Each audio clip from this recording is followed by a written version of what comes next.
సరే నాన్న అఘోరోలు ఎప్పుడైనా సరే అని కార్లలో గీర్లలో తిరగడం చూసేవాళ్ళు. అంటే ఈయన కార్లలో గంజాయి బిజినెస్ డ్రగ్స్ బిజినెస్ చేస్తున్నారు చాలా మంది. ఫోటోలే బయట పెట్టినా కదా అన్న, నేను పోలీసు వాళ్ళతో మాట్లాడుతున్నప్పుడు చేతిలో అదేమంటారు ఆగు అదే త్రిశూలమా ఏ కాదు గంజాయి తాగేది ఒకటి ఏమో అంటారు, అది ఇట్లా మట్టితో ఉంటది, చిలం చిలం చిలం చేతుల్లోనే ఉంది వానికి. అది ఉన్నది ఫోటోలు కూడా మేము బయట పెట్టినాక మళ్ళీ ఒక్కరు కూడా మళ్ళీ ఆయనకు అరెస్ట్ చేస్తారు. లక్షలు అని ఫోన్ పేలలో పడుతున్నాయి. మరి ఒక బ్యాంక్ నుంచి అయినా సరే ఏదైనా సరే మరి ఒక కేసు ఎందుకైతే లేదు. మనం ఒక బండి కొనాలన్నా ఒక కారు కొనాలన్నా నెట్ కడితే ఎక్కడ ఏం సంగతి అన్నాడు, మళ్ళీ లక్షలు వీనికి ఎట్లా వస్తున్నాయి. అంటే నిజంగా మీరు చూసిరా అంటే గంజాయి బిజినెస్ చేస్తుండో డ్రగ్స్ బిజినెస్ సరఫరా చేస్తున్నాను నేను అంటున్నాను. ఎందుకనంటే మాత్రంలా ఏ బ్లాక్ దందా లేనిది వాడు బతకలేడు.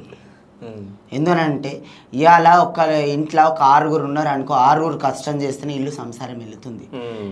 డీజిల్ ఎట్లా వస్తుంది, వీడు ఎట్లా తిరుగుతున్నాడు, ఆమెకు బంగారు గొలుసులు ఎక్కడి, ఐఫోన్లు ఎక్కడి అని కారు ఎడికైనా వచ్చింది. నేను కూడా పొద్దుగాల లేస్తే భక్తురాలు నేను చిన్నగా ఉన్నప్పటి నుంచి అమ్మవారితోనే ఉన్నా. అమ్మవారిని పెళ్లి చేసుకుని అమ్మవారితో అంకితం అయిపోయినా. లాస్ట్ నా బతుకు కూడా అమ్మవారికన్నా అయిపోతుంది. నేను ఇన్ని ఏళ్ళ నుంచి మళ్ళీ అమ్మవారి కాడ బతికిన నాకు ఎప్పుడైనా 100-50 అంతకన్నా నాకు ఎవరికి పేయలేరు.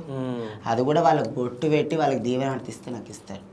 లేకపోతే దుకాణానికి వెళ్తే 10 రూపాయలు నాకు ఇస్తారు అంతే. మళ్ళీ లక్షలు మాకు ఎందుకు ఇస్తలేరు.